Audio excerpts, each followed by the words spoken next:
My girlfriend started pretending to forget conversations we had, then began using those missing memories to accuse me of things I'd never said, until I realized she was keeping a private record of every argument to make me look unstable. The first time she told me I had said something I absolutely knew I had not said, I thought she was just tired. It was such a small thing at first that I almost missed how strange it was. We were in the kitchen after dinner, both of us half watching some show neither of us cared about, and she suddenly said, "You know, I really do like when you make me feel stupid during arguments." I looked at her confused. When have I done that? She didn't even hesitate. "Last week, you said I was being irrational and that I always turn everything into a bigger deal than it is." I actually laughed a little because I thought she was messing with me. "I didn't say that." She turned her head slowly and gave me this look that was not angry, exactly, but disappointed in the way people get when they think you're refusing to admit something obvious. "Yes, you did." "No, I didn't." She shrugged like the conversation was already settled and went back to her show. That was the first time I felt that weird little jolt in my chest that says something is off, but you don't have enough proof yet to know what. I let it go. That was my mistake. Over the next few weeks, it kept happening. Not once, not twice, but enough times that I started quietly keeping track in my phone, just to make sure I wasn't losing my mind. She would bring up a conversation we had supposedly had, describe my exact words back to me, and make it sound like I had been cruel, dismissive, or careless. And every time I told her that wasn't how it happened, she would act like I was being difficult for questioning her memory. The really unsettling part was how calm she stayed. She never raised her voice, never looked frantic, never acted like she was making things up in the heat of the moment. She had this strange, composed certainty, like she was reciting from a file somewhere only she could see. Once she told me I had called her dramatic in front of my friends at a birthday dinner. I hadn't. Another time she claimed I had told her job was not that serious when she was venting about work.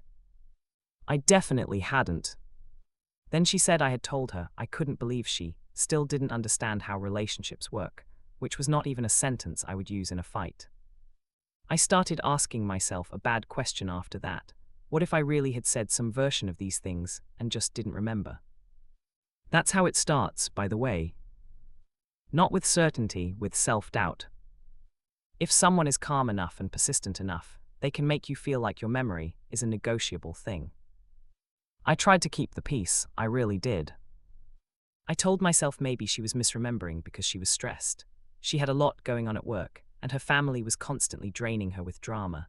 I figured maybe she was combining arguments in her head, or remembering the tone wrong, or just overreacting because couples do that sometimes.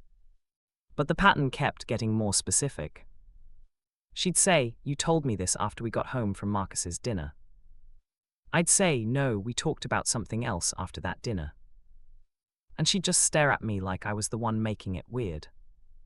The more I tried to correct her, the more she would frame it as me refusing accountability. That was the part that started making my stomach twist. Because somehow, every disagreement ended with me defending my own memory instead of the actual issue. The original topic would disappear, and we'd spend the rest of the argument on whether I was honest, emotionally mature, self-aware, or safe to talk to. I began noticing a pattern in her wording. She never said I lied. She said I didn't remember. She never said I was gaslighting her. She said I was rewriting things. She never said I was abusive. She said I made her feel emotionally unsafe. Those phrases were careful, almost surgical. They sounded serious enough to make me nervous, but vague enough that she could always retreat into interpretation if I challenged her. And because of that, I never had a clean moment where I could just say, "This is obviously fake." I only had a slow, growing sense that something was deeply wrong. Then one Friday night, I finally saw enough to know I wasn't imagining it. We were arguing about something stupid, honestly. I don't even remember what started it, just that she was upset and kept insisting I had forgotten telling her about plans I never agreed to. I was tired, she was tired, and the conversation had started going in circles. At some point, she got up to grab her charger from the coffee table, and when she moved her notebook, I saw the pages. I wasn't trying to snoop, I just saw the headings. Dates. Times. Short summaries. Little bullet points under each one. It looked like a log. Not casual notes, not journaling, more like records. I asked her what it was. She froze for half a second, and that was enough. Then she reached for it way too fast and said, "Just work stuff." I knew immediately that was a lie. Not because I saw something dramatic, but because she said it with that tiny edge of panic people get when they've been caught off guard. I tried to laugh it off and said, "Since when do you take work notes in a spiral notebook at home?" She said it was easier to keep things all in one place. I let it slide in the moment, but that night I couldn't stop thinking about those pages. All in one place. That phrase kept echoing in my head. Because it didn't sound like someone making random notes, it sounded like someone building a system. By the next day, I had started paying closer attention to everything she said. And the more I noticed, the worse it got. She would bring up arguments from weeks earlier with suspicious precision. She knew the order of events too well. She knew which day we had the conversation, what room we were in, what I was wearing, what she had been doing beforehand. Normal people remember the emotional shape of an argument. She remembered the structure of it. That's not how memory works unless you're tracking it.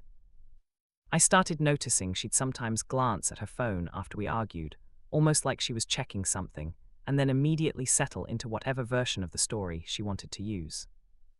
One night I asked her, very casually, if she'd been writing things down when we argued. She looked offended. "Why would I do that?" "I don't know, you tell me exactly what I said in every fight." She gave me this sad little smile, the kind that makes you feel like the immature one. "I have a better memory than you." That would have been funny if it weren't so unsettling. The worst part is that I almost believed her, not fully, but enough to keep hesitating. Because when somebody confidently tells you they remember something better than you do, and they say it with total calm, your brain starts trying to be fair. Maybe she was right, maybe I was sloppy, maybe I forgot how harsh I sounded, maybe I was the one who never really listened. That is a horrible place to be in a relationship. It's not just conflict, it's epistemological erosion. You stop trusting your own version of reality. I didn't know what to do with that, so I did what people always do when they feel cornered. I looked for proof. I started saving texts. I started writing down conversations in notes after they happened. I started paying attention to timestamps. I even checked our shared calendar, because I wanted to see whether the things she accused me of saying matched the actual sequence of events. And then I found something that made my blood run cold. I was borrowing her laptop to print something for work when a document tab remained open behind the browser window. It was titled something bland enough that I almost ignored it. But I didn't. Inside was a spreadsheet. At first I thought maybe it was her budget or work notes. Then I saw the columns. Date. Topic. What he said. What I said. Reaction. Mood after. Notes. My stomach dropped so hard I actually had to sit down. I scrolled and found page after page of entries. Not just arguments, conversations, tiny conflicts, random remarks, things I'd said in passing, and attached to each one were short, cold evaluations of how I had handled them. Some entries had labels that made my skin crawl: defensive, dismissive, controlling, evasive, hard to reason with. I kept scrolling, and the pattern became impossible to misunderstand. She wasn't forgetting anything. She was recording everything. And worse, she was turning ordinary conversations into evidence against me. I sat there staring at that spreadsheet, feeling like I had walked into a room where my own life had been turned into a trial, and I was the defendant who never knew there was a case. That's where I'll stop for now, because the next part is where I confronted her and realized this wasn't just about memory. It was about control. I closed the laptop and just sat there for a second, staring at the dark screen like it might explain itself if I waited long enough. It didn't. I remember hearing her moving around in the other room, humming softly to herself while she got ready for bed, and that normal little sound made the whole thing feel even more wrong. I had just found what looked like a private archive of our relationship, and she was out there brushing her teeth like nothing in the world had changed. For a minute, I didn't know whether to feel angry, nauseous, or just completely stupid for not seeing it sooner. I ended up packing the living room until she came out. She saw my face and immediately stopped. That's the thing about people who know they've been caught. They recognize the air in the room before you say a word. "What's wrong?" she asked. I asked her what the spreadsheet was. She didn't answer right away. Instead, she leaned against the wall and looked at me with this careful expression that I'd seen before in arguments, the one that said she was already preparing the shape of the story she wanted to tell. "I don't know what you think you saw," she said. I almost laughed because that was such a ridiculous opening. It wasn't even a denial, it was a delay. "I saw a spreadsheet with our conversations in it," I said. "I saw dates, topics, reactions, and notes. So unless you're keeping a record of somebody else's relationship in your laptop, I think I know exactly what I saw." She crossed her arms. "I write things down when I'm upset." "That's not what this was." She gave me a tired look, like I was being overly dramatic about a harmless coping habit. "It was for me," she said. "For you?" "Yes, to help me process things." I stared at her by scoring me. She didn't like that word. "I wasn't scoring you. You had notes like defensive and hard to reason with. You literally had columns for how I reacted." She pushed her hair back and looked annoyed now, not guilty. That was almost worse. "You're twisting it. I was trying to understand patterns." "Patterns of what?" She didn't answer immediately. She just looked past me, like the conversation was already exhausting her. Then she said, "Of how you behave when you're challenged." That line hit harder than it should have, because it was the first time I realized she wasn't going to admit what she'd done even now. Even with the evidence sitting between us, she was still trying to make the whole thing sound therapeutic instead of manipulative. I asked her how long she'd been doing it. She said, "A while." "How long is a while?" She shrugged, "Since I started noticing the same things over and over." I pressed harder. "So you were keeping records of our fights?" "I was keeping track of how you spoke to me." "That is not a normal thing to do." Her face tightened. Neither is making someone feel crazy just because they remember things differently. There it was. Not an apology, not explanation, an accusation. She was still trying to turn the issue away from the spreadsheet and back onto my supposed behavior. That's when I understood the real danger here. It wasn't only that she'd been writing things down. It was that she had built a whole private narrative where I was the unstable one and she was the reasonable witness. I asked her if she had shown the spreadsheet to anyone. She hesitated for the first time. That was enough. "Who?" I said. "Just a friend," she answered. "Which friend?" She wouldn't answer. I asked again and she got sharp. "What does it matter?" "It matters because you've been documenting me like I'm a problem to be managed." Her mouth flattened into a thin line. "You are making this bigger than it needs to be." That phrase again. Every time she got caught, every time I got close to the truth, she tried to shrink it into something lesser, something overblown, something awkward but not serious. That night ended badly, but not in the cinematic way I might have expected. No screaming, no plates thrown, no dramatic breakup speech. Just a long, circular conversation where she kept insisting she was being misunderstood, and I kept insisting that no one accidentally creates a spreadsheet full of relationship evidence. She finally admitted she'd been checking in on patterns because she wanted to make sure she wasn't being manipulated. I asked her by whom. She said, "By you maybe." I actually stepped back at that. Not because it hurt, though it did, but because it was so nakedly dishonest, I almost respected the audacity. She had built a secret file on me and then acted like she was the one under surveillance. I asked if she had ever once thought to talk to me directly about anything she wrote down. She said, "I did, and you always got defensive." That was her shield. Everything circled back to my reaction. The document, the notes, the gradding, the private record of my behavior, it all disappeared behind the idea that I was hard to talk to, and therefore her methods were justified. I slept on the couch that night. The next morning, she was strangely normal. Not affectionate, but calm in a way that made me feel like she had already decided the argument was over.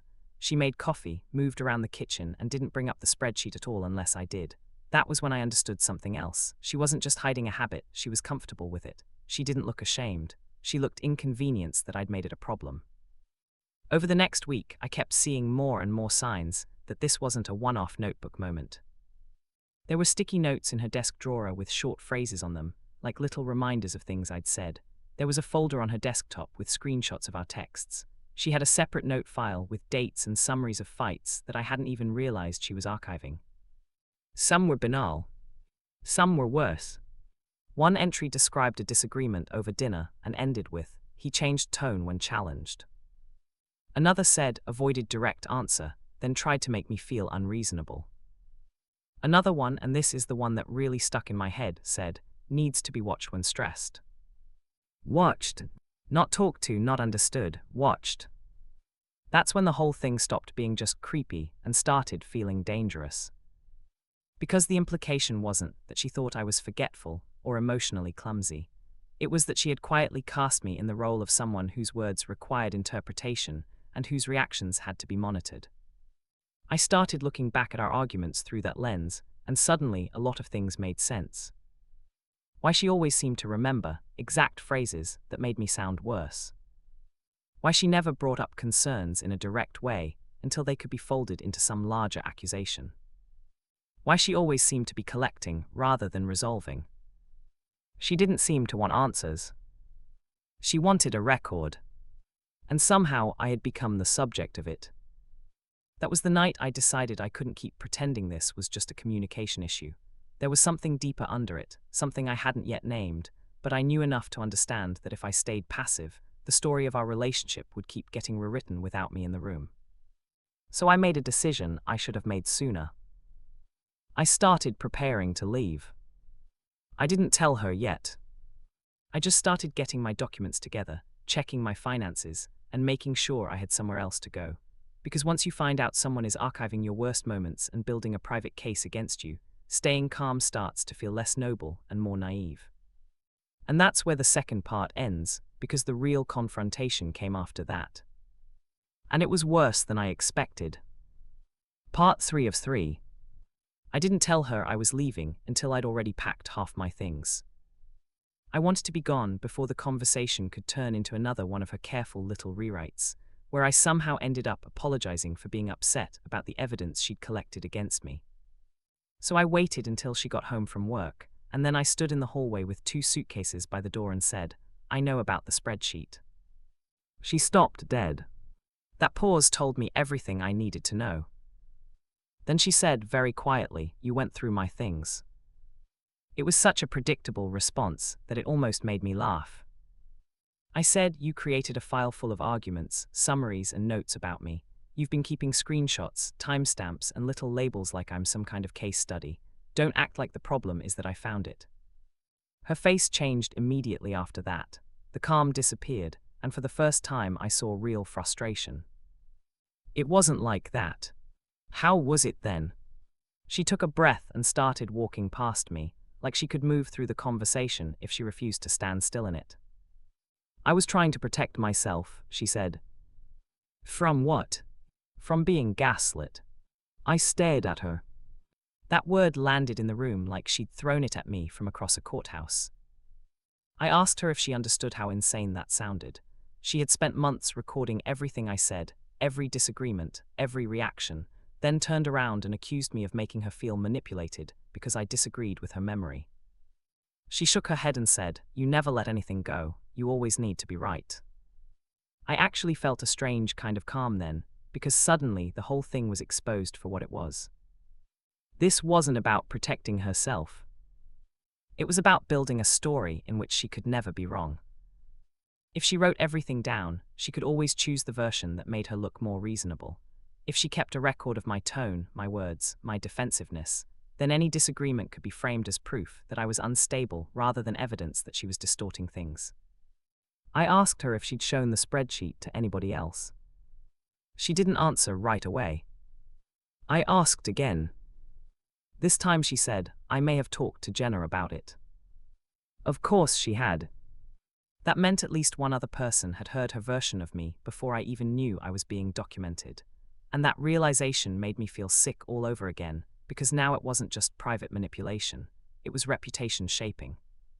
She had been planting a story about who I was, and I'd been too busy trying to prove my own memory to notice. I told her flat out that I was leaving. That was when she finally broke character. Not into tears, not into guilt, but into anger. She said it was ridiculous for me to walk out over notes. I told her they were not notes, they were records built to make me look difficult. She said I was overreacting. I said she had been building a private case file on my personality. She said, "You are proving my point right now." That line was almost impressive in how twisted it was. Even while I was leaving, even after being caught, she was still trying to turn my reaction into evidence of my instability. I felt a very specific kind of disgust then, not hatred, not even sadness, just the horrible recognition that someone had been watching me not as a partner, but as a problem to document. I didn't stay for the rest of the argument. I left with what I could carry and spent the next few days at a friend's place while I sorted out the lease and got my things out of the apartment. She sent a few texts after that, mostly trying different versions of the same thing. That I was misunderstanding her. That she never meant to make me feel attacked. That she only kept track because she felt unheard. That I was abandoning the relationship instead of working on it. I didn't reply to most of them. The few times I did, I kept it simple. I told her I was not interested in debating whether secretly recording arguments was healthy. I told her I was not going to argue about whether the spreadsheet really meant what it clearly meant. I told her the relationship was over. She tried one last angle a week later. She said she was willing to delete everything if I came back and talked. That might have worked on me once, not anymore. Because by then I understood the deeper issue wasn't the file. The file was just proof of the mindset. It was the manifestation of a bigger need to control reality by curating it. If I had gone back, the record would have disappeared, but the habit would have stayed. And I wasn't willing to build a life inside somebody else's private archive of my flaws. The aftermath was weirdly quiet. There wasn't a big social blow-up. A couple of friends knew we split, and one of them eventually asked what happened, but I didn't have the energy to explain all the layers. She kept a spreadsheet of our fights, sounds absurd out loud in a way that makes people think you're embellishing, so I mostly said it wasn't working out. But I never forgot how it felt to read those notes. I still think about that line sometimes. Needs to be watched when stressed. I remember reading it and feeling something inside me go cold, because it wasn't just a description. It was a judgment. She had decided in private that my emotions were a behavior to monitor rather than a part of the relationship to care for. That's what hurt more than anything else. Not that she remembered things differently. Not even that she wrote them down. It was the fact that she had been turning ordinary intimacy into surveillance, and then pretending she was the one under threat. I don't know if she genuinely believed her own story, or if she was just smart enough to know she could keep me off balance by making every disagreement about my memory instead of her methods. Maybe both. Either way, I'm out of that apartment now, and I'll never again dismiss the feeling that something is wrong just because the other person says it calmly. Sometimes the quietest people in the room are keeping the loudest records. And sometimes the most dangerous thing in a relationship isn't what someone says to your face. It's what they write down when they think you're not looking.